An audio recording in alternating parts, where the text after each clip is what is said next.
Curve के अंदर हो या बाहर, हर एक जिंदगी मायने रखती है। आप मायने रखते हैं, इसीलिए आपकी आवाज़ मायने रखती है। और अगर हम सच में कहते हैं हर एक जिंदगी मायने रखती है, तो इसकी जिम्मेदारियां कौन लेगा? मी, हमन,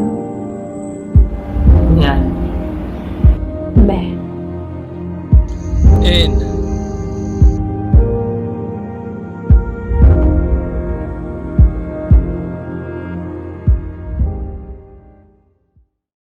हाय फ्रेंड्स, मैं हूं अनुराग एक्का और एक्लेक्टोस के इस थर्ड एपिसोड में आप सभी का स्वागत करता हूं। इस एपिसोड में हम बात करने वाले हैं पोर्नोग्राफी रिकवरी के बारे में।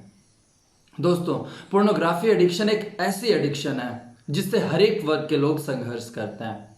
फिर क्यों ना वो एक यंग टीनेजर हो या फिर मिडिल एज पीपल हो या फिर बड़े बुजुर्ग हो। अब सवाल यह है कि हम इसे कैसे खत्म कर सकते हैं। क्या हमें काउंसलिंग लेनी चाहिए? क्या हमें कोई जज करेगा? ऐसे बहुत सारे सवाल हमारे मन में आते होंगे, लेकिन हम इन सभी के बारे में नहीं सोचें, बल्कि हम प्रभु यीशु के बातों पर ध्यान दें, जो हमसे यह कहते हैं कि थके मांदे और बोझ से दबे हुए लोगों, तुम सब के सब मेरे पास आओ, मैं तुम्हें विश्राम दूंगा। अब सवाल यह है कि क्या हम तैयार हैं इसे पूरी तरह से खत्म करने के लिए? इस एपिसोड में हम आपके सामने एक ऐसी शख्सियत को लेकर आए हैं, मिस्टर प्रदीप फिलिप, जो कि अपनी टेस्टिमनी के द्वारा हम सभी को बताने वाले हैं कि उन्होंने कैसे इस जंग में जीत हासिल की। तो फिर आइए हम सभी चलते हैं इस टेस्टिमनी की ओर। हेलो एवरीवन, सभी को जय शु। पुनः हम वापस कुछ अरसे के बाद, थोड़ा सा गैप हो गया था, अगेन हम लोग ने कम बैक किया एक्लेक्टोस के थर्ड प्रोग्राम, जो कि पोर्नोग्राफी के ऊपर आधारित है। और हमारे साथ टेस्टिमोनियल के लिए हमारे साथ हैं पंजाब से मिस्टर प्रदीप फिलिप भैया। So welcome mister Pradeep. So thank you वो सनी, बहुत थैंक तहे यू। दिल से हम बधाई देते हैं और वेलकम करते हैं कि ईश्वर ने आपको चुना and you are ready for us to give testimony. So मैं भैया से आग्रह करता हूं कि अपने बारे में एक शॉर्ट अपना इंट्रोडक्शन आप बता सके कि आप कहाँ से हैं and what are you doing now and कौन कौन आपके फैमिली में है। So please. शुक्रिया सनी। तो जैसे ऑलरेडी सनी ने बता दिया, मेरा नाम प्रदीप फिलिप है और मैं पंजाब से हूँ। और प्रेजेंटली मैं जीसस यूथ पंजाब का कोऑर्डिनेटर हूँ।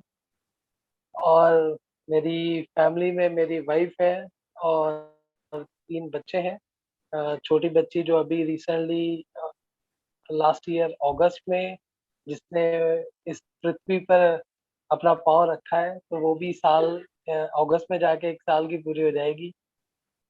एंड अब जो मेरा प्रोफेशन है, जो अभी मैं काम कर रहा हूँ, वो मैं बेसिकली एक सॉफ्टवेयर कंपनी है, सॉफ्टवेयर डेवलपमेंट कंपनी है एडोथॉन, उसके साथ हूँ मैं। और साइड बाय साइड कुछ अपना छोटा-मोटा जैसे ऑनलाइन वर्क जितने भी हैं, वो मैं घर बैठ के करता हूँ। बाकी फुल टाइम जो मेरी फुल टाइम जॉब है, वो हस्बैंड की जॉब है। Okay, thank you so much भैया। So let us dive. हम लोग बिना देर करते हुए हम हमारे जो इस महीने के जो टॉपिक है, जो कि बहुत ही वास्ट टॉपिक है एंड बेसिकली स्पेशली इस जनरेशन में 21st सेंचुरी में जब से इंटरनेट ने कदम रखा है, उसके साथ साथ ये भी बहुत ज्यादा पावरफुल हुआ है, डेट इज पोर्नोग्राफी। सो इनके बारे में हम आगे बढ़ते हुए हम इसके बारे में हम बातें करते हैं भैया से। सो जस्ट बिफोर कि हम टॉपिक चालू करें, हम एक छोटा सा हम प्रार्थना करते हुए हम ये सेशन को हम स्टार्ट करते हैं। सो कुछ क्वेश्चन, पिता पुत्र पवित्र आत्मा के नाम पर आमीन। हे प्रेमता परमेश्वर, हम प्रार्थना करते हैं इस समय में, स्पेशली प्रदीप भैया को आपके समक्ष रखते हैं एंड ये नेटवर्क, ये मीटिंग, इनके फैमिलीज उनके बच्चे, इन सभी को आपको समर्पित करते हैं प्रभु जी कि आप अपने अनुग्रह पवित्र आत्मा प्रदान करिए, जिससे हम ये सेशन को हम पूर्ण रूप से हम जो अच्छाई के लिए हम यूज कर रहे हैं, ईश्वर के जो दिए हुए इस जीवन को हम प्रमोट करने के लिए हम इन्हें उपयोग में कर रहे हैं, ये अच्छे रूप से निभा सके। और जो अपनी दिल की जितने भी था है जो एक्सपीरियंस इन्होंने किया, हम सबके साथ शेयर करें, जिससे हम सब मिल करके उनके जीवन से सीखे और ये चल रही इस पोर्नोग्राफी वाली जो कहर है, इसको हम लोगों तक पहुंचा पहुंचा सके, और उसको रिकवरी करने के लिए जो भैया ने मदद लिया, और उसको हम भी अपने जीवन में, और जो भी इससे पीड़ित लोग हैं उन सभी को सहायता हो सके। इस मतलब में हम माता मरियम से मध्यस्थता मांगते हैं, हम प्रार्थना करते हैं। प्रणाम मरियम, कृपापूर्ण, प्रभु तेरे साथ हैं, धन्य तू स्त्रियों में और धन्य तेरे गर्भ का फल यीशु। हे संत मरियम, परमेश्वर की माँ, प्रार्थना कर हम पापियों के लिए, अब और हमारे मरने के समय। आमेन। Glory be to the Father, Son and Holy Spirit, as now ever shall be, world without end. Amen. Okay, so मेरा पहला क्वेश्चन आपसे रहेगा कि पॉर्न का आपका एक्सपोजर कैसे हुआ? मतलब कोई फ्रेंड के थ्रू कोई आपने ये देखा, और सम मैगजीन, और मतलब and what was the age at that time, and actual में क्या हुआ था इंसिडेंट में, थोड़ा सा मैं जानना चाहता हूँ कि आपका एक्सपोजर हुआ था। ओके, सो ये बात है कुछ मैं छठी क्लास में होगा, छठी और 6-7 के आसपास की बात है। सो तब दोस्तों में काफी ऐसा कुछ चलता था, जैसे चलो हम तो बहुत मिडिल क्लास फैमिली से थे, तो हमारे साथ पढ़ने वाले कुछ जो थे वो अच्छे घर से थे, मतलब पैसे वाले घर से थे। तो वो उनके पास कंप्यूटर था, दैट टाइम कंप्यूटर था, प्रिंटर था। तो वो क्या करते थे, वो ऐसे कुछ पिक्चरें निकाल के लेके आते। That time I can say कि वो फुली लाइक फोन पिक्चर थी, बट हाँ समवेयर कुछ था जो उत्तेजित करने के लिए होता था। तो लेके आते थे, तो हमें होता था यार ये क्या करते रहते, पहले तो ऐसा लगता था शुरू। तो फिर धीरे धीरे क्योंकि दोस्त लोग हैं, तो वो आपस में डायरेक्टली हम बात कर सकते हैं, तो वो मास्टरबेशन की बातें करने शुरू कर दे। उसका एक्सपीरियंस बताना शुरू किया उन्होंने कि यार ऐसा होता है, ऐसा फील होता है। तो तब लगा, पहले तो यार ये गंदा है, ये गंदी बात है, ये बात गंदी कर रहे हैं। तो फिर उसके बाद थोड़ा 7th में गए, 7वीं कक्षा में जब गए, तो सुनने के बाद ऑटोमेटिकली दिमाग में, क्योंकि आप एक साइकोलॉजिकल फैक्ट है, किसी को भी अगर बार बार हम किसी चीज के बारे में बात करते रहेंगे, तो वो दिमाग ऑटोमेटिकली वर्क करेगा कि मैं यार उसके बारे में थोड़ा सा देखूं, थोड़ा उसको परखूं कि वो है क्या।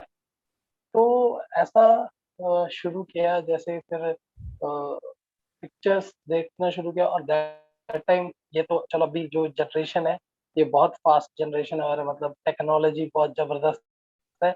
हमारे टाइम तो हम बोल सकते हैं कि वो सीडी सीडी वाला की, समय जो था। वो सीडी वाला समय था। तो वो सीडी लगा के घर पे पहले ये देखना पड़ता था कि घर पे कोई है तो नहीं। तो वो करके वो सीडी से शुरू किया, देखा। वो अट्रैक्शन, वो जो उत्तेजना वो अंदर जैसे बढ़ी, तब वो मास्टरबेशन का उसने रूप ले लिया। तो पोर्नोग्राफी से मास्टरबेशन, तो वो चलता रहा। फिर ऐसा दौर आया जब मैं 8वीं कक्षा में था। उसमें ऐसा था कि क्योंकि उससे पहले हमारे दोस्त लोग भी बोलते थे यार मैंने क्लास में बैठ के किया। तो ऐसा दौर है 8वीं कक्षा में, मैंने भी मास्टरबेशन क्लास में बैठ के किया। और ऐसा था कि मतलब किसी को भी, किसी लड़की को, इवन टीचर्स को, किसी को भी देखो तो वो हमेशा वो गंदी निगाह से ही ऑटोमेटिकली, वो ये हमारी इच्छा नहीं है लेकिन वो ऑटोमेटिकली वैसे ही देखा जाता था उसकी तरफ। तो वही एक रीजन बन जाता, फिर दोबारा जरूरत नहीं थी कि फोन देखें फिर मास्टरबेशन करें, फोन देखें फिर मास्टर, लेकिन वो ऐसा हो गया कि हर जगह देखा चलो कर लिया, देखा मास्टरबेशन किया। मतलब वो दिमाग में पूरी तरह ऐसे बैठ चुका था कि भाई इसके सिवा तो कोई लाइफ नहीं है। तो ये था मेरा फर्स्ट एक्सपोज़र, यहाँ से ही शुरू हुआ। आई कैन रियली अंडरस्टैंड कि जब आप बचपन में जब एक्सपोजर आपको जब मिलता है एंड आपको नहीं पता कि ये सही है गलत है, बिकॉज वहां पे आप ये एक ऐसा समय रहता है कि आप किसी को बोल नहीं सकते। बस सिर्फ आपके जो दोस्त है, जो आपके फ्रेंड सर्कल के, आप उनको बता सकते हैं। एंड ऑब्वियसली 99 में से 100% दोस्त ऐसे ही मिलते हैं जो कि और उसको बढ़ावा देते हैं बताने के लिए बजाय कि no it's a wrong thing. So वो सारी चीजें ज्यादा होती है। सो ये आपके जीवन में क्या इम्पैक्ट डाला, स्पेशली जैसे आप बोल रहे हैं कि 6-7 से चालू हुआ, सो वो आपके पर्सनल लाइफ में, प्रोफेशनल लाइफ में ये कैसे ये इम्पैक्टफुल रहा, और आपको ये कब महसूस हुआ कि no it is something wrong, भले ही पूरा कल्चर कर रहे हैं, मेरे फ्रेंड्स लोग कर रहे हैं, लेकिन कुछ तो गड़बड़ है। एंड मुझे अंदर की जो मेरी था है वो मुझे मुझे प्रभु बता रहा है कि नो इट इज रॉन्ग।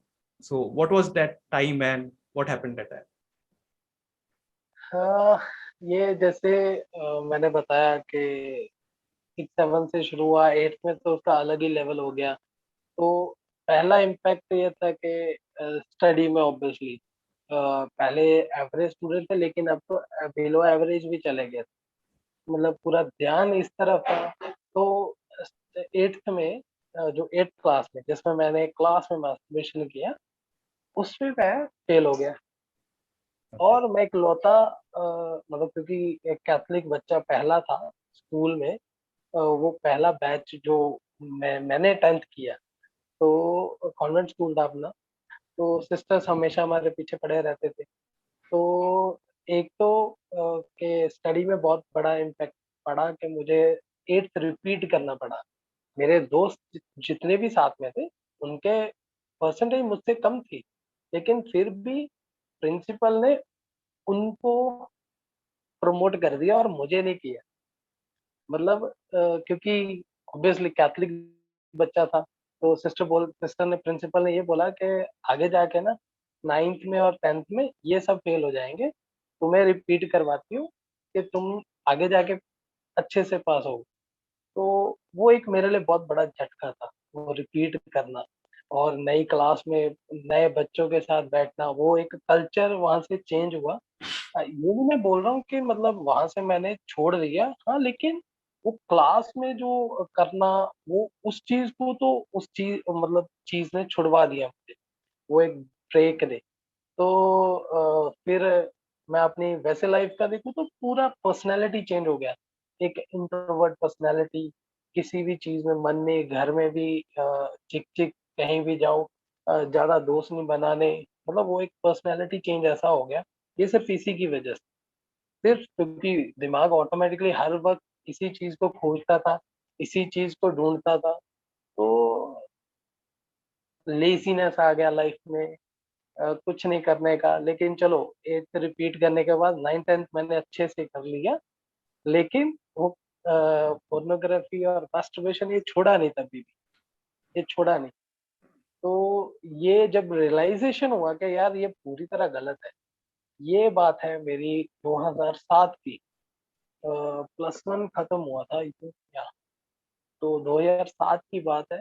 उसमें जब साथ में दिसंबर में क्योंकि यूथ में काफ़ी एक्टिव था, लेकिन देखिए एक्टिव था, लेकिन मास्टरबेशन और पोर्नोग्राफी सब कुछ चल रहा था।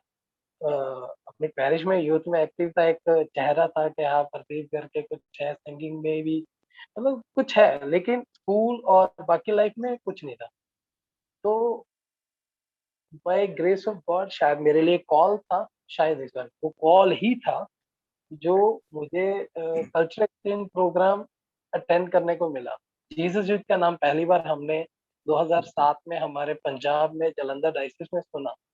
और 2 फुल टाइमर आए थे, तो वो फुल टाइमर हमारी पैरिश में 2 से 3 हफ्ते रहे। एक वेस्ट बंगाल से था, एक अंडमान निकोबार आइलैंड से थी। तो वो दोनों दीदी ऑलमोस्ट 2 ढाई हफ्ते हमारे यहाँ पास में रहे और उन्होंने कल्चरल एक्सचेंज प्रोग्राम के बारे में बताया।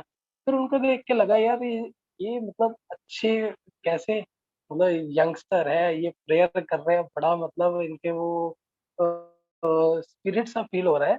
तो उन्होंने बोला कि तुम दिसंबर में कल्चरल एक्सचेंज के लिए जाना। तो हमने बोला ठीक है। तो मेरी पैरिश में से जाने वाला कोई और था। कल्चर एक्सचेंज के लिए टिकट उसका बुक हुआ था। वो हमारा हमसे बड़ा था भाई, भैया बोलते उसको। तो उसके नाम पे लेकिन मैं गया क्योंकि उसको कॉलेज से छुट्टी नहीं मिली, तो मुझे उसके नाम पे जाना पड़ा। ट्रेन में उसके नाम पे मैंने ट्रेवल किया। तो यहाँ से जब पैकिंग करके केरला के लिए गया तो मैं तो बहुत खुश था। मुझे ये था, मैंने सुना था कि केरला चलो देखने वाली स्टेट है, पहली बार जा रहे हैं, और दूसरी बात हमें कोई जानता भी नहीं है, नई जगह होगी, नई लड़कियां होगी, अच्छे से मतलब पूरा एंजॉय करके आएंगे एक महीने के लिए। तो हमें क्या पता था वहां पे हाथ हाथ फैला के वहां पे कोई हमारा इंतजार कर रहा है। हम तो भाई पैकिंग ऐसे किया था, मतलब जैसे गॉगल्स रखा था, पूरा फंकी स्टाइल, मतलब सामान लेके गए थे, जैसे फॉर एग्जांपल वो मतलब पूरा बहुत कुछ था ऐसा। तो जब पहुंचे वहां पे, पहले हफ्ते जाते ही सीधा डिवाइन रिट्रीट सेंटर कोटा में डाल दिया। तो वो मेरी लाइफ की पहली रिट्रीट है, मुझे नहीं पता था रिट्रीट क्या होती है, हमने कभी भी अटेंड नहीं किया था। एंड व्हाट वाज तो दैट एज? 11 12 के समय थे आप? हाँ, वो एज थी मेरी 17। या अप्रोक्स 12?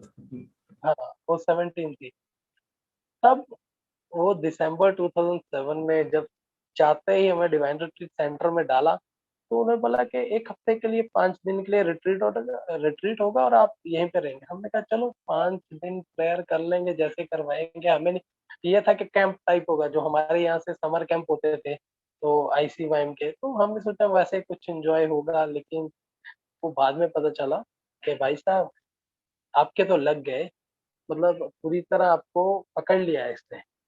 ये आपने अपनी लाइफ की जो शुरुआत करी थी, वो मैं आज भी ना अपनी वाइफ के पास बैठ के ना मैं बोलता रहता हूँ कि यार अगर वो 2007 में मुझे जीसस ने पकड़ा नहीं होता तो मैं पता नहीं कहाँ पे होता, मतलब क्या कर रहा होता, क्या किया होता जीवन में।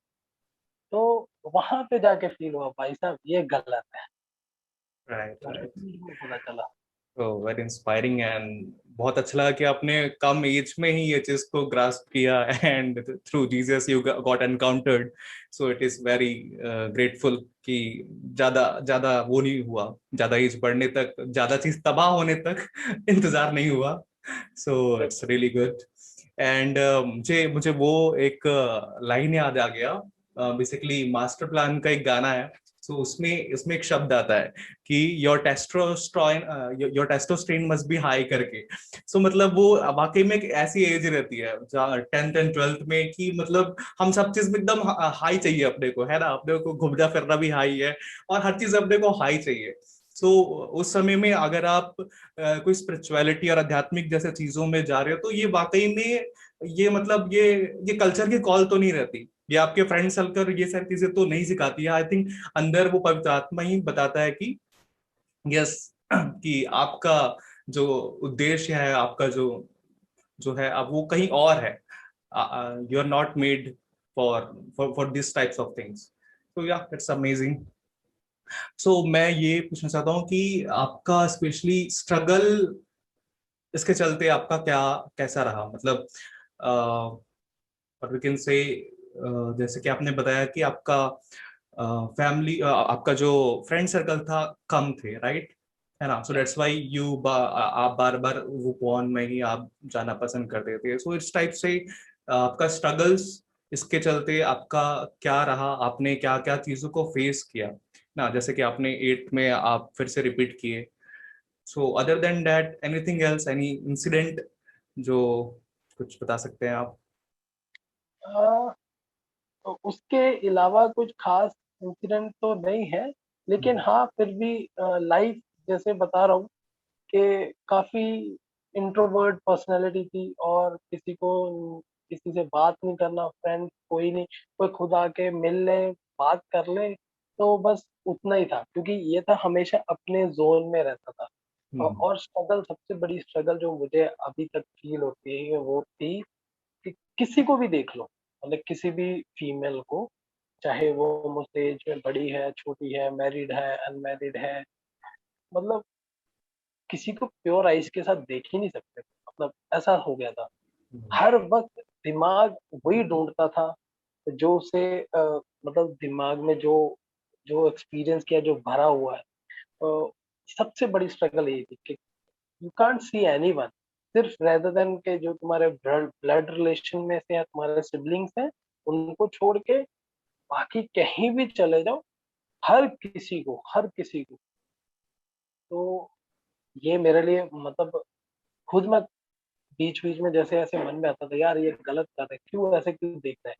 और फिर हमेशा एक ये तो मास्टरबेशन करने के बाद वाला जो सीन होता है ना, करने के बाद फील होता है, यार मैंने उसको सोच के किया, ये गलत किया। मतलब क्या ऐसी रियलाइज़ेशन होती रहती थी। लेकिन तब ये नहीं पता था कि कैसे निकलना है। वही मैंने बताया, जब रिट्रीट में एक्सपीरियंस किया, हाँ, वहाँ से इनसाइट मिला रिट्रीट से कि हाँ, ये गलत है, एनकाउंटर हुआ, जीसस को एनकाउंटर किया।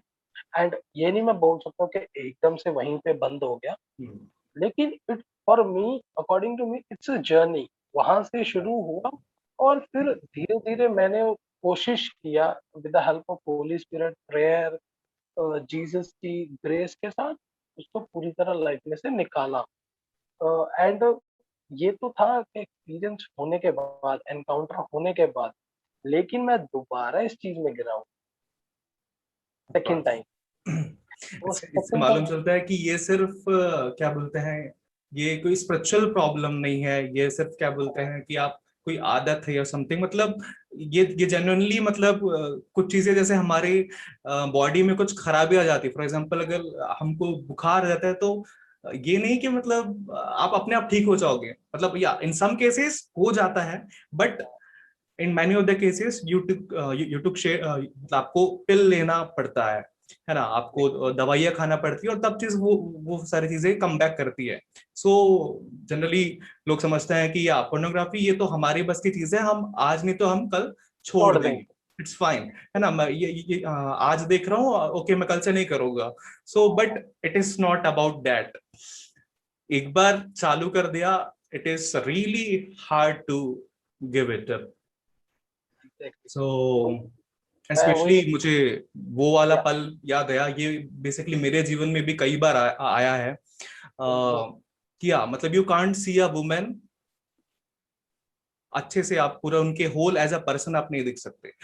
आप बस उनके सेक्सुअल वैल्यूज के आधार पर आप उसको उसको बोल सकते हैं, उसको आप तोल रहे हो, उसको मोल रहे हो, उसका तोल मोल कर रहे हो कि या मतलब उनकी सुंदरता कैसी है, एज अ अपीयरेंस उनकी कैसी है, सब सिर्फ वही बस रह जाती है। वही एंड मैटर। आजकल के कल्चर भी कुछ वैसे ही है, मतलब इंस्टाग्राम में, फेसबुक में सब लोग खोलेंगे, so mainly they want to appear themselves as how they look, है ना, मतलब उन लोग कैसे दिखते हैं उसी के आधार पर पे लोग उनको जज भी करते हैं। मतलब इनके से अगर कोई कोई फुल स्लीव पहना है एंड सूट पहनी है, सो या वो बहुत ओल्ड कैटेगरी की है ना, she is not a modern girl. So culture कुछ इस प्रकार से ही रह गई है। But specially John Ball too ये चीज बोलते हैं कि मतलब आपकी वैल्यू सिर्फ आपके सेक्सुअल वैल्यूज के आधार पर नहीं, बल्कि as a whole appearance, whole person आपको होती है, आपके साइकोलॉजिकल लेवल पर, आपके मेंटल लेवल पर, आपके दिखने में भी वो चीज ऑफकोर्स आती है, बट सिर्फ कुछ एक चीज नहीं आती, सिर्फ सेक्सुअल वैल्यूज नहीं, या फिर सिर्फ आपकी मेंटल एबिलिटी नहीं, बल्कि एज अ होल पर्सन हमको दिखता है। सो या इट्स अमेजिंग। आपने क्या स्टेप्स आपने लेने चालू किए जिसके थ्रू आप धीरे धीरे ये चीज को कम बैक किए, just like you got first exposure on that culture exchange program, so वहां एक बूस्ट अप मिला, तो ऐसे अपने जीवन में क्या क्या चीज को फॉलो करना चालू किया जिसके थ्रू आप फाइनली एक समय आया कि आजादी, फ्रीडम। तो जैसे जो फर्स्ट एक्सपोजर, फर्स्ट इनसाइट वो मिला कल्चर एक्सचेंज प्रोग्राम 2007। तो वहां से मिलने के बाद जो मैंने अपना पहले तो जैसे अपना पर्सनल रोजरी करना शुरू किया, तो क्योंकि मेरी लाइफ में खासकर मेरी इस पोर्नोग्राफी और मास्टरबेशन में मदर मेरी ने बहुत बड़ा हाथ, मतलब साथ निभाया निकलने के लिए। अदरवाइज तो अगर मैं मदर मेरी का हाथ नहीं पकड़ता तो शायद मेरे लिए मुश्किल था। मतलब मुझे जो आसान लगा तरीका यही लगा। रोज़री शुरू किया और ज़्यादा से ज़्यादा मतलब मदर मेरी से बातें करना शुरू किया। जितना टाइम जब जब दिमाग खाली है, जब कुछ करने के लिए नहीं है, तो मदर मेरी से बातें करते थे। वाह! ये तुमने मतलब जैसे ऐसे अपनी मदर से बातें करते हो ना, वैसे मदर मेरी के साथ। तो जैसे मैंने पहले बोला ना कि मैं दूसरी बार फिर गिरा, वो देखिए शैतान, जो शैतान है बहुत खतरनाक। वो एक छोटा-सा ना रीज़न ढूँढता है हमेशा। और ऐसा था कि वो रीज़न मैंने खुद ही उसको दिया। मतलब मेरा जो मेरा मन का ये था कि मुझे इस पे स्टडी करना है। मतलब कि हम पोर्नोग्राफ़ी में एडिक्टेड कैसे होते हैं। मुझे मतलब वो उसपे वो पूरा रिसर्च करना था। तो इसलिए करना था कि मैं दूसरों की हेल्प कर पाऊँ। कि चलो मैं तो निकल गया हूँ, लेकिन मैं दूसरों की हेल्प कैसे कर पाऊँ, उसके लिए रिसर्च चालू किया मैंने। तो रिसर्च करते-करते मैंने बीच में ना मतलब देखना भी शुरू किया कि चलो देखते हैं माइंड कैसे एडिक्ट होता है। तो वो भाई वो मेरा लूज़ जहाँ पे मेरा लूप होल था, शैतान ने वहीं से फिर से पकड़ लिया। मैंने देखना चालू किया। देखो इंटेंशन मेरी सही थी। मैंने किस इंटेंशन के लिए शुरू किया, लेकिन शैतान ने कहाँ से उसको पकड़ के फिर से मेरी आदत बन गया। मैंने फिर से उसको चालू किया, लेकिन ये था मुझे पता था कि निकलना कैसे है। एक आइडिया था। हाँ, थोड़ी देर ऑब्वियसली कुछ देर चला, लेकिन फिर भी पता था यार ऐसे निकल सकते हैं, वो मेरा मेरा पर्सनल स्टेप होना चाहिए कि मुझे कैसे उसको लेना है। सो फिर मैंने एक सिस्टर के पास काउंसलिंग के लिए गया, वहाँ पे जालंधर में एक सिस्टर आए थे। तो काउंसलिंग के लिए गया और मैंने उनको बताया कि मेरी इंटेंशन ये थी, मैंने इसलिए शुरू किया है, लेकिन अभी मैं कंटिन्यू कर रहा हूँ। तो उन्होंने बोला कि तुम ऐसा करो, तुम्हें पता है ऑब्वियसली तुम्हें पता है कि मदर मेरी तुम्हारी हेल्प करेगी। तो क्योंकि मैंने उनको बताया था। तो उन्होंने बोला लेकिन बस वो ट्रैक पकड़ नहीं पा रहे हो, तो उसके लिए करना क्या है, पहले तो अपने फ़ोन में ना तब थोड़ा-सा फ़ोन अच्छे वाला आ गया था, तो फ़ोन में ना फ़ोटो रखो मदर मेरी की। उन्होंने पहले क्वेश्चन पूछा कि दुनिया में सबसे सुंदर लेडी तुम्हारे अकॉर्डिंग कौन है? सबसे सुंदर। तो थोड़ी देर सोचता रहा यार सबसे सुंदर कौन हो सकता है? तो फिर फाइनली मैंने हाँ, थोड़ा सोच के बोला कि हाँ, मदर मेरी है। तो मैं बोला कि वो ही है ना सबसे ब्यूटीफुल। तो तुम उसको देखो सबसे ब्यूटीफुल जो है उनसे अपने फ़ोन पे फ़ोटो रखो। जब भी दिमाग कहीं और जाए मदर मेरी को देख लो, उनसे बातें देख के विज़ुअलाइज़ करो। तो वो विज़ुअलाइज़ करना शुरू किया, प्रैक्टिस किया, मदर मेरी का फ़ोटो मेरे फ़ोन पे रहा हमेशा वॉलपेपर पे। तो फिर उसको रोज़री शुरू किया। फिर उस चीज़ ने मेरी हेल्प की, ख़ासकर मदर मेरी का जो फ़ोटो विज़ुअलाइज़ करके जब भी किसी अगर लेडी को देखता था, तो अगर कुछ होता था, तो मैं वापस फ़ोन की तरफ देखना और उस पल को भुला देता था। मदर मेरी से बातें करनी शुरू कर दी। ऐसे थोड़ा-सा फिर रोज़री रीस्टार्ट हुआ, फिर मैं वापस ट्रैक पे आया, फिर मैं उस चीज़ को पूरी तरह छोड़ पाया हूँ, पूरी तरह। It's amazing. Yeah, it's really good that when we consecrate to Mother Mary, it totally works. मैंने भी पर्सनली मेरी भी जो एक्सपीरियंस है मदर मैरी को लेकर कि मैं जब मैंने उनसे कंसेक्रेशन मैंने किया तो आंसर मिलता है, डेफिनेटली इट वर्क्स। भले ही शायद थोड़ा समय लगता है बट आंसर जरूर देती है। So it is really amazing and मुझे ये चीज बहुत अच्छी लगी कि मतलब आपने बैटल खुद बजाय लेने के, है ना, मतलब शायद आपने स्टार्ट किया लेकिन आपको उसका नतीजा भी मिला कि आप फिर या से घुस गए। देन फाइनली शायद आया कि though I can't handle it, I can't handle it alone, so मुझे हेल्प भी चाहिए। सो जस्ट लाइक आप गए सिस्टर के पास and she give that suggestion and it totally works. And now it is specially उस समय या तो सारी चीजें हुआ भी नहीं करती थी, है ना, चीजें उतनी ये बढ़ी रही तो उसका आंसर उसका रिकवरी के लिए भी ऑप्शन नहीं था। स्पेशली अब की डेट में बहुत सारे एक एप्स आ गए, स्पेशली दैट कोवेनेंट आइज, अगर आपने सुना होगा। सो ये बहुत ही अच्छा ऐप है एंड ये बेसिकली करता गया है कि जितने भी आपके फोन के जो प्राइवेसीज है वो सारी चीज को वो ब्लॉक कर देता है। और जब आप कुछ भी सर्च करना चाहो तो वो गलत चीजें नहीं आती है। तो it's totally good app, and हर दिन का आपको ये रिव्यू भी देता है कि आपने आज कैसे यूज किया फोन को, क्या क्या पूरे इसके स्क्रीनशॉट के सहित में खींचा जाता है। तो उस टाइप के बहुत बहुत अच्छे एप्स आ गए हैं। एंड स्पेशली हमारे कैथलिक में जैसन एबट, मैट फेड जैसे कई अच्छे स्पीकर्स हैं जो कि स्पेशली इसके बारे में बहुत ही अच्छे से साइंटिफिक रूप से भी एंड स्पिरिचुअली रूप से भी बताता है। That's truly amazing. So, कितने साल आपको लग गए टोटली कम बैक करने के लिए और पूर्ण रूप से आपको छोड़ने के लिए,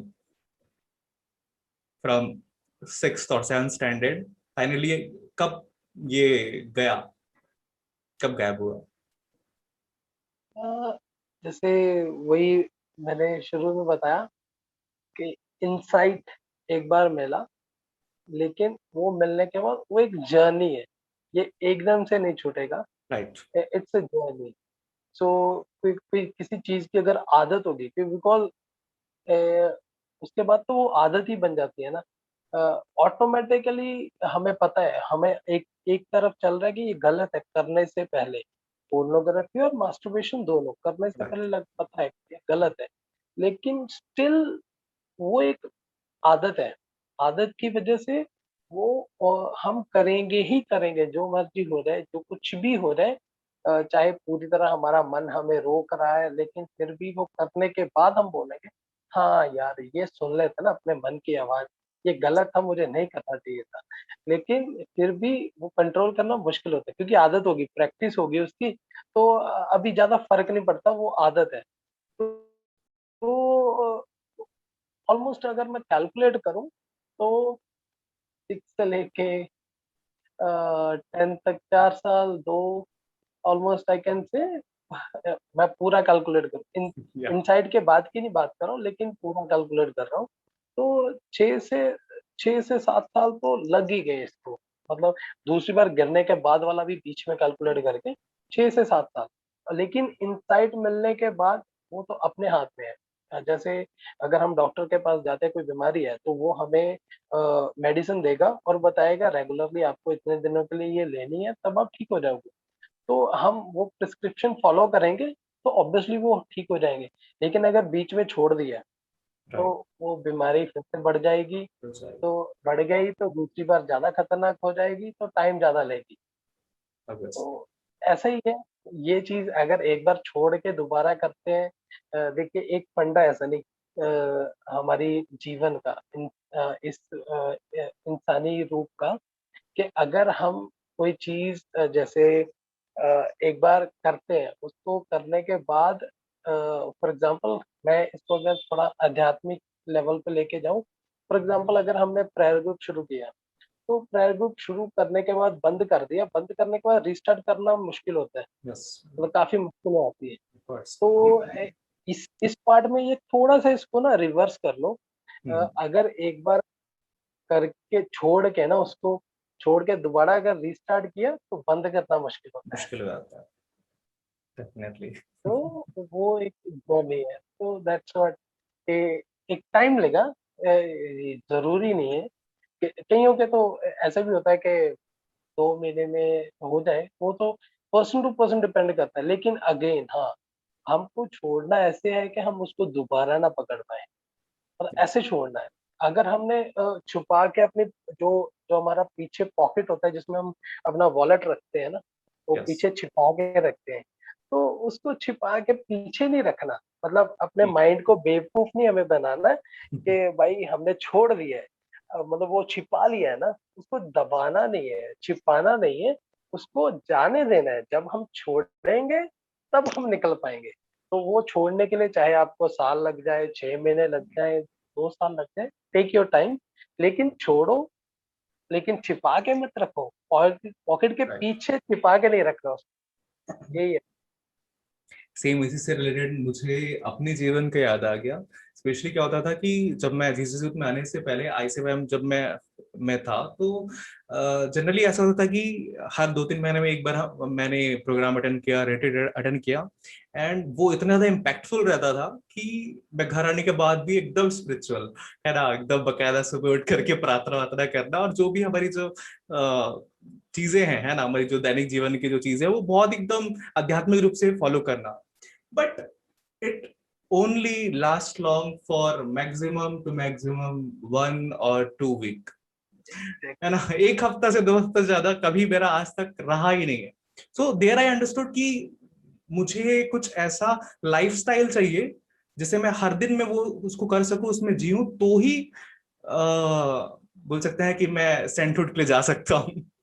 वो सिर्फ एक रेट्रीट से या फिर कोई एक एक्सपोजर से वो चीज नहीं होगा। सो ये जनरली कई बार होता थी, एंड देयर फाइनली मेरा जब एक्सपोजर जीसस यूथ के साथ आया, and that 6 pillar come into my life, and वो धीरे धीरे ही सही, लेकिन ये चेंजेस लाना चालू हुआ, and now I can see I am much better than earlier. So मुझे मुझे काफी अच्छा फील होता है, एंड द सेम कंसेप्ट इसमें भी लागू होता है, पॉर्न में भी, कि आप भले ही आप देखना छोड़ दो, बट इतना आसान नहीं है।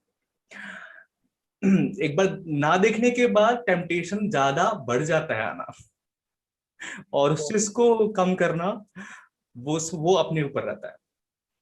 So is it temptation come now also? या देखो, टेम्पटेशन जैसे आपने बोला कि वो ऑब्वियसली एक पार्ट है आते, फॉर एग्जांपल हम अपना आजकल तो हमारा फोन है, सब कुछ है इससे, तो हम फोन पे ब्राउज कर रहे हैं, हम नहीं, मतलब हम ब्राउज नहीं कर रहे उसके बारे में, लेकिन बाय चांस बहुत कुछ आता है, यस, तो वो बस हमारे ऊपर डिपेंड है कि उस पर क्लिक करना है बिल्कुल। कि नहीं करना है, बस इतना डिफरेंस है। और ऐसा नहीं है कि वो कभी ये पोर्नोग्राफी या कुछ ऐसे विजुअल्स हमारे सामने नहीं आएंगे, आएंगे, डेफिनेटली आएंगे, और इतने रूप में अलग अलग जगह से आएंगे कि हमें बहुत बार सोचना पड़ेगा कि यार ये पोर्नोग्राफी नहीं, मतलब दिमाग ना कुछ ऐसे भी समटाइम बोलता है, ये तो पोर्नोग्राफी नहीं है, ये तो ब्लू मूवी नहीं है ना, तो यस, ये तो जैसे आजकल अभी हम बात करें तो जितने भी ओटीटी आ रहे हैं, तो वहाँ पे जितने भी ओटीटी प्लेटफॉर्म है वहाँ पे जो फोन पूरा भरा पड़ा हुआ है। वेब सीरीज वो अगर एक नजरिए से, दुनिया के नजरिए से देखें तो एक तरह से वो फोन नहीं है, यस, लेकिन वो दिखा सब कुछ रहे हैं। डेफिनेटली। वही है, वही वही है कि हमें क्योंकि जैसे हम एज ए प्रो लाइफ, जैसे प्रो लाइफ मिनिस्ट्री में आने के बाद एक चीज मैंने जो देखी और एक्सपीरियंस की है कि ये जो शैतान है, ये हर चीज को हमारे सामने ना बहुत ब्यूटीफुल तरीके से ना, बहुत अच्छे अट्रैक्टिव वे से ना हमारे सामने ना परोसता है। यस, कोई अच्छी सी प्लेट होगी, फॉर एग्जांपल अगर हम किसी अच्छे से रेस्टोरेंट में जा रहे हैं, तो वो थाली में बहुत कुछ अच्छा बढ़िया बढ़िया दिखेगा, खाने के बाद पता चलता है यार उसका टेस्ट तो बेकार है, तो वो बात अलग है। बस इतना ही है कि बहुत कुछ ऐसा है जो अभी हमें दिखाया जा रही है टीवी के माध्यम से। चलो खैर, अभी टीवी पे काफी हद तक कंट्रोल है कि अब तक वो नहीं, लेकिन ओटीटी प्लेटफॉर्म पे सब कुछ अभी ओपन है। वहां पे बहुत सारी वेब सीरीज, बहुत सारी मूवीज जो काफी हद तक सब कुछ दिखा रही है, और हमें लेकिन वो ऐसे रियलाइज करवा रही है, हमें फील करवा रही है यार ये नॉर्मल है, ये गलत नहीं है। हमने ब्लू मूवी नहीं देखी, हमने पोर्न मूवी नहीं देखी, हमने कुछ गलत नहीं किया, ये वो गलत है लेकिन ये ठीक है, ये हम देख सकते हैं। तो उसके माध्यम से भी हम अपने आप, मतलब अपने आप के साथ वही कर रहे हैं जो हम फोन मूवी देख के कर रहे हैं, अपने अपने माइंड को वैसे ही प्रिपेयर कर रहे हैं। तो ये हमें खुद समझना पड़ेगा।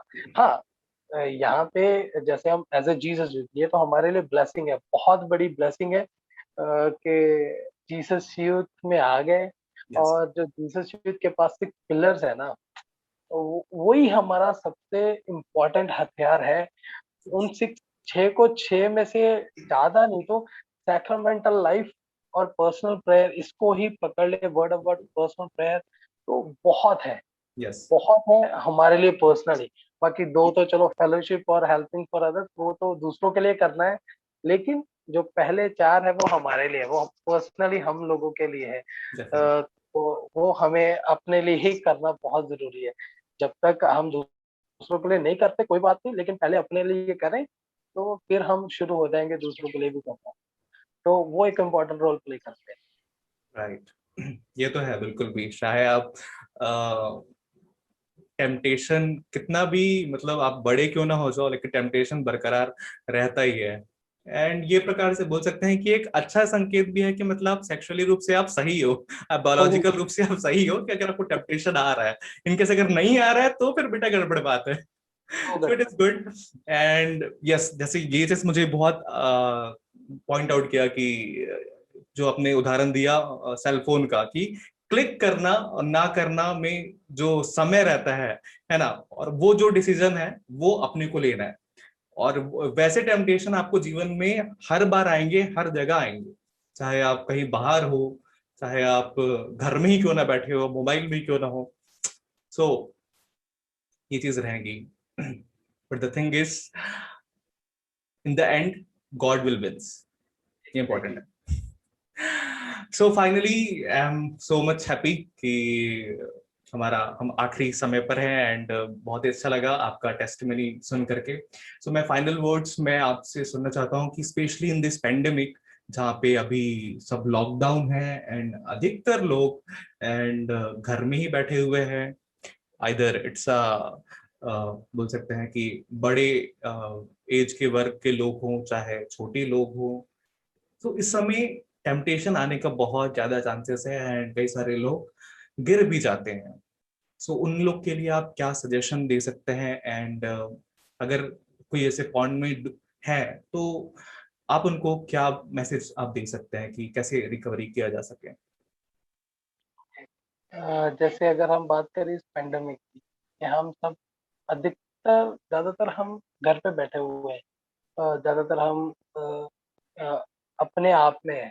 और अगर हम घर पे बैठे हैं ना, तो अगर घर पे 4 फ़ोन हैं, तो 4 लोग हैं, तो वो चारों लोग एक साथ नहीं है, वो अलग-अलग बैठे हुए हैं। राइट। वो सब कोई अपने फ़ोन पे बैठा हुआ है, चाहे कोई अपने ऑफ़िस का काम कर रहा है, चाहे कोई अपना टाइम पास कर रहा है, चाहे कोई कुछ भी कर रहा है, लेकिन अपने-अपने फ़ोन पे है। तो सबसे पहला फंडा तो यही है, सबसे मेन पॉइंट, कि आप कोशिश करो एक साथ बैठें, एक साथ बैठें। जितना टाइम हो सकता है, फॉर एग्ज़ाम्पल चलो अगर कोई ऑफ़िस का काम कर रहा है, तब तो चलो हम काम कर रहे हैं, वो तो काम कर रहे हैं। अगर जितना टाइम हम फ्री हैं, कोशिश करें अगर कुछ देखना है, कुछ मूवी देखनी है, हाँ, और देखो ये एंटरटेनमेंट ज़रूरी है, अगर हमने ये नहीं किया तो ये पागल हो जाएगा। मतलब पूरी तरह घर पे बैठ के ना इंसान पागल हो जाएगा, तो समझ नहीं आएगा कि क्या करें। तो इसलिए एक साथ बैठो, टाइम स्पेंड करो। टीवी देखना है, एक साथ देखो, कोई मूवी देखनी है, एक साथ देखो। अपना मोबाइल अपने एलसीडी या एलईडी के साथ कनेक्ट करो, तो पूरा परिवार एक साथ बैठ के देखो।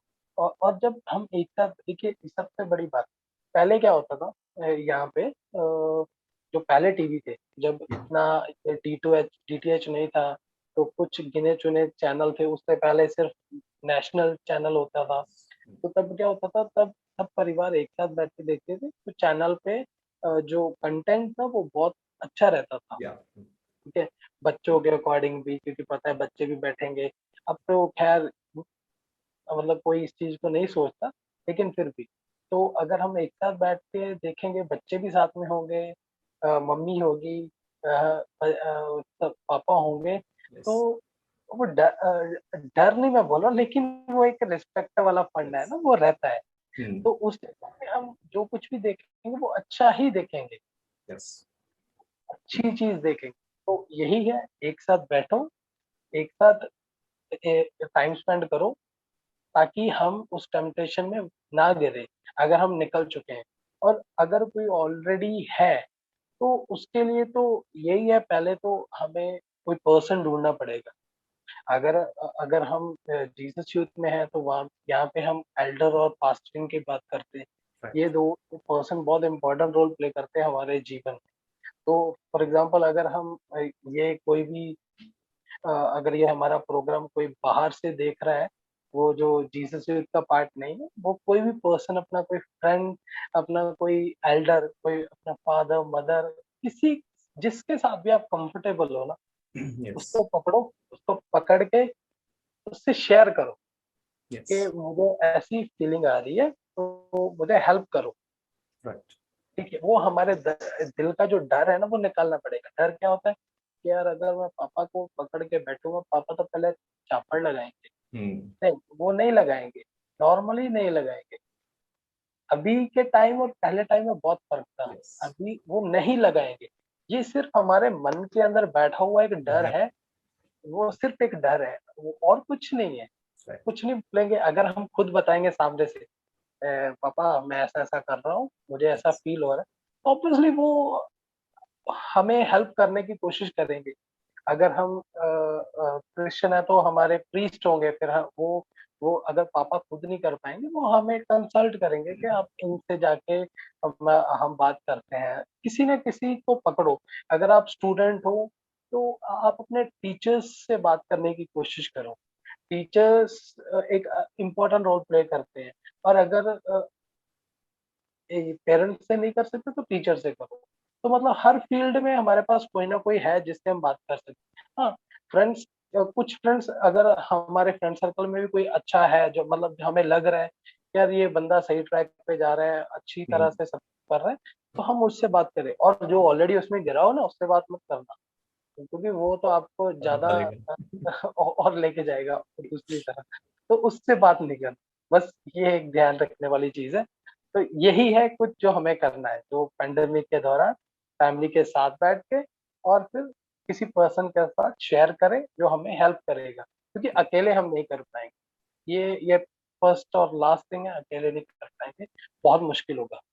अगर अकेले करना तो विल पावर बहुत स्ट्रॉन्ग, Hmm. बहुत। Yeah.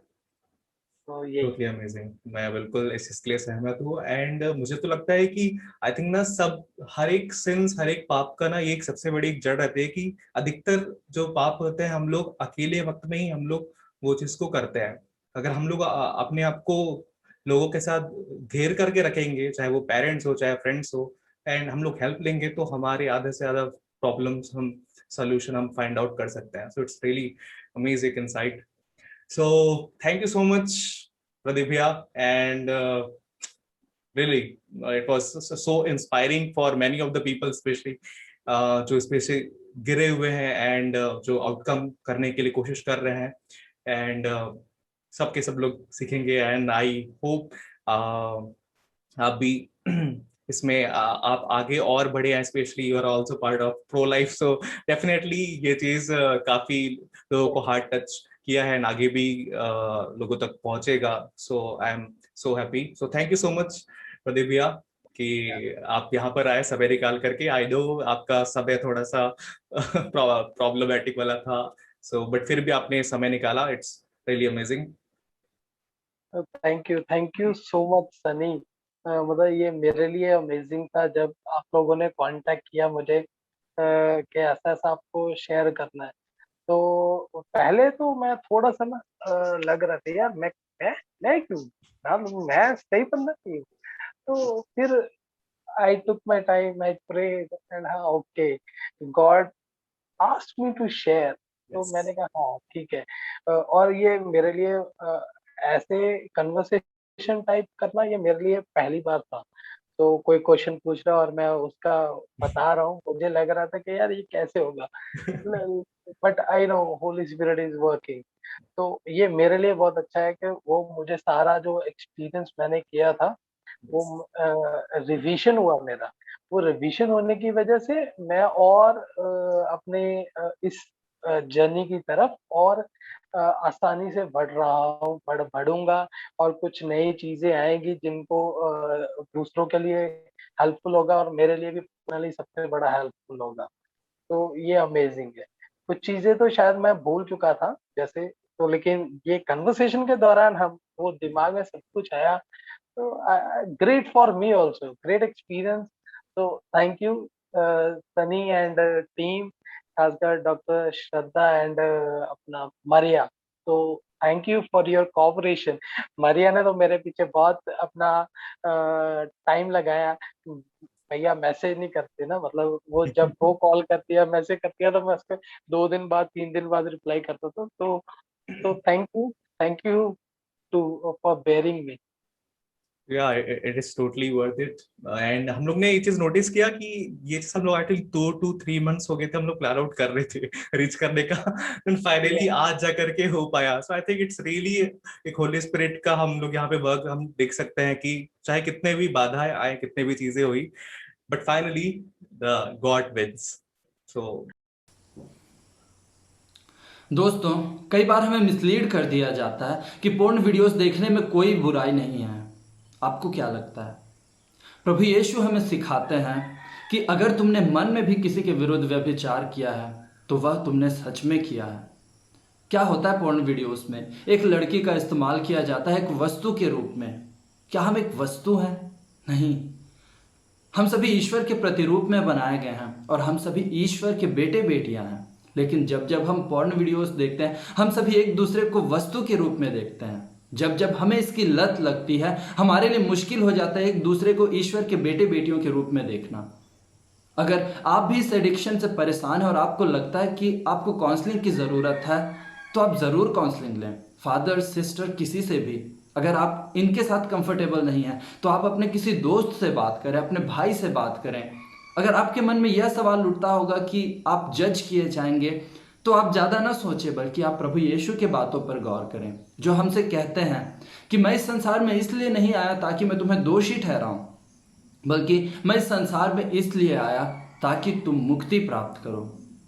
दोस्तों, आइए हम सभी मिलकर पोर्न वीडियोस देखना रोकें। हम सीखें कि लड़कियों की रिस्पेक्ट कैसे करनी चाहिए और हम मिशनरी बने। And thanks for watching this video. दोस्तों, अगर इस वीडियो से आपको ज़रा भी सीख मिली हो तो प्लीज़ अपने तक सीमित ना रखें। अपने उन दोस्तों के साथ इसे शेयर कीजिए जिन्हें आपको लगता है कि ज़रूरत है और शायद उन्हें भी इस स्ट्रगल से छुटकारा मिल सके। दोस्तों, और हमारे साथ बने रहने के लिए please do not forget to subscribe, क्योंकि हम इसी तरह के मुद्दों पर फिर से बात करेंगे। हम फिर मिलेंगे एक्लेक्टोस के नेक्स्ट एपिसोड में। Till then, bye bye.